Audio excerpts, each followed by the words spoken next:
টাঙ্গাইল থেকে এই ভোলায় আমি মাঝে মধ্যেই আসা হয় প্রোগ্রামের সুবাদে।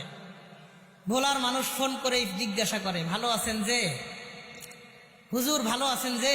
তার মানে আমি বুঝি যে ফোনটা কোন জায়গা থেকে আসছে, ভোলা থেকে আসছে। তো তাদের দিল খুব নরম হয়, মানুষগুলো খুব ভালো হয়। আরেকটা বড় কারণ হলো এরা 10:30টার মধ্যে 11টার মধ্যে মাহফিল শেষ করে দেয়। কারণ ভোলার মানুষের কাছে মাহফিলের চেয়ে ফজরের নামাজের গুরুত্ব বেশি। কথা কন, সব জায়গার মানুষের কাছেই মাহফিলের চেয়ে ফজরের গুরুত্ব বেশি, কিন্তু তারা এটা মানে না, মানলেও কাজে কর্মে প্রকাশ করে না। কিন্তু ভোলার মানুষ 10:30 11টার মধ্যে সব মাহফিল শেষ করে দেয়। এটা আমার কাছে খুব ভালো লাগে।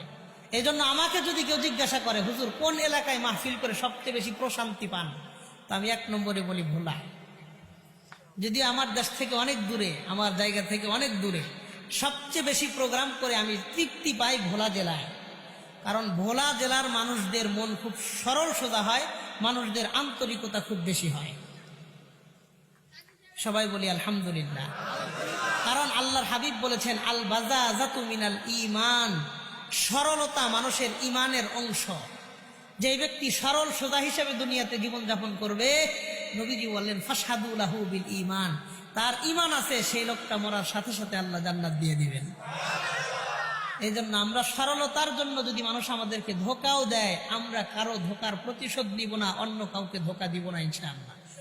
2টা কথার উপরে আলোচনাটা গোছাবো। 1 নম্বর, একটা কাজ করণীয় আর একটা কাজ বর্জনীয়।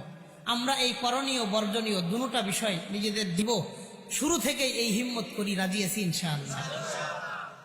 দেখেন, নবীজি সাল্লাল্লাহু আলাইহি ওয়াসাল্লাম চলে গেছেন দুনিয়া থেকে, ইন্তেকাল নবীজির হয়েছে অনেক দিন আগে। 1500 বছর আগে নবীজি দুনিয়া থেকে চলে গেছেন। আমি আপনি কেউ নবীকে দেখছি? কথা কন। কোন সাহাবীকে দেখছি? তাবেঈনকে দেখছি? তাবেঈন কাউরে দেখছি? তারপরেও তো আল্লাহর কাছে হাজার শুকরিয়া, এই 1450 বছর পরেও ঈমান দিয়ে মুসলমান হিসেবে দুনিয়াতে পাঠাইছেন কে? অনেক মানুষ আবেগের কারণে কয়, আহারে যদি নবীর জামানায় আসতাম কতই না ভালো হইতো, নবীজিকে দেখতে পারতাম, নবীজির পিছনে নামাজ পড়তে পারতাম, একসাথে খানা খাইতে পারতাম, রাস্তাঘাটে চলাফেরা করতে পারতাম। আবেগের কারণে বলে। আমি আপনার আবেগকে অবশ্যই সম্মান জানাই, শ্রদ্ধাও জানাই, কিন্তু আল্লাহ তাআলা আমার আপনার জন্য যে সিদ্ধান্ত নিয়েছেন এটাই সঠিক এবং এটাই চূড়ান্ত, এটাই আমার আপনার জন্য ভালো। কারণ নবীজি সাল্লাল্লাহু আলাইহি ওয়াসাল্লামের জামানায় আবু বকর যেমন ছিলেন, আবু জেহেল ছিল কিনা? আমি সেই জামানায় আসলে আবু বকরের কাতারে থাকতাম না আবু জেহেলের কাতারে থাকতাম, তার কোনো গ্যারান্টি আমার আপনার কাছে আছে?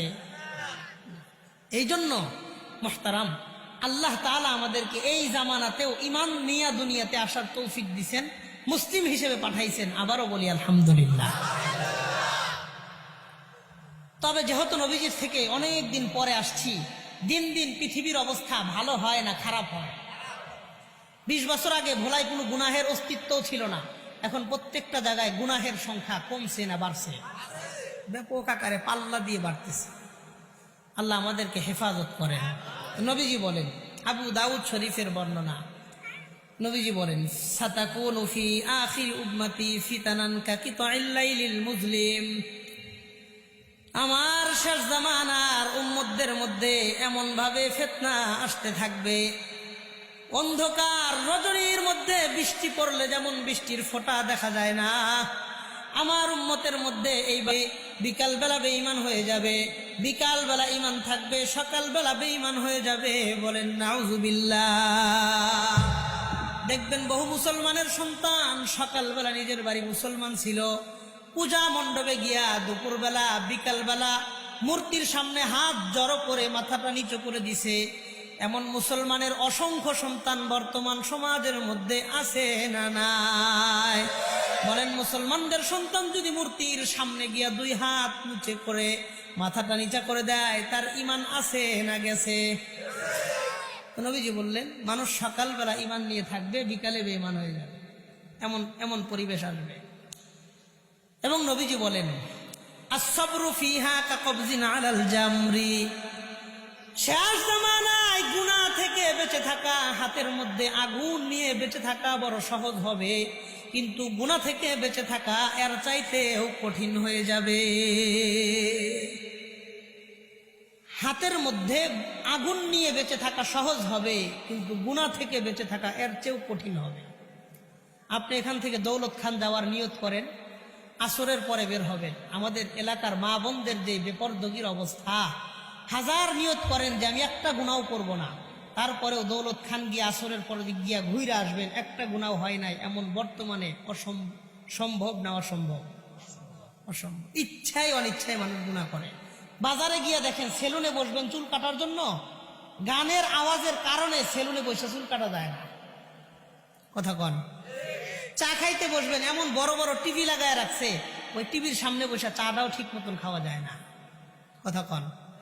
তো নবীজি বললেন, মানুষগুলো শেষ জামানায় ইচ্ছায় অনিচ্ছায় গুনাহ করবে। তো খুশির সংবাদ কি? নবীজি বলেন একটা খুশির সংবাদও আছে। কি? নবীজি বলেন, লিল আমিল ফিহা মিসলু আজরি 50 রাজুলাই ইয়ামালুন। শেষ জামানায় কোন ব্যক্তি যদি অল্প পরিমাণ আমল করতে পারে, শেষ জামানায় কোন মানুষ যদি অল্প পরিমাণ আমল করতে পারে, বেঁচে থাকবে, বিরত থাকবে, অল্প পরিমাণ আমল করবে, নবীজি বলেন লিল আমিলি ফিহা মিসলু আজরি 50 রাজুলাই ইয়ামালুন। একজন ব্যক্তি আমল করলে 50 জন ব্যক্তির সমপরিমাণ সব আল্লাহ তার আমল নামায় দিয়ে দিবে। একজন সাহাবী দাঁড়িয়ে প্রশ্ন করলেন, ইয়া রাসূলুল্লাহ, মিসলু আজরি 50 রাজুলাম মিন্না আও মিনহুম ইয়া রাসূলুল্লাহ।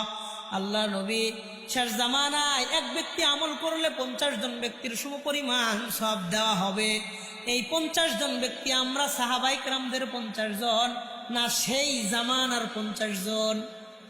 একজনকে যে 50 জনের সমান সব দেওয়া হবে, এই 50 জন আমরা সাহাবীদের 50 জন, নাকি ওই জামানার 50 জন? নবীর প্রশ্ন, সাহাবীর প্রশ্নটা সবাই বুঝতে পারছি তো? নবীজি বললেন, লা বাল মিসলু আজরি 50 মিনকুম। তোমরা সাহাবীরা 50 জন আমল করলে যেই পরিমাণ সব, শেষ জামানায় একজন উম্মত গুনাহ থেকে বেঁচে থেকে অল্প আমল করলে 50 জন সাহাবীর সমপরিমাণ সব আল্লাহ তাকে দিয়ে দিবে। এই জামানায় যদিও গুনার পরিবেশ অনেক বেশি, অল্প আমল করলে লাভ কম না বেশি? কথা কন, কম না বেশি? আল্লাহ আমি সহ আমাদের সবাইরে কিছু কিছু আমল করার তৌফিক দান করে।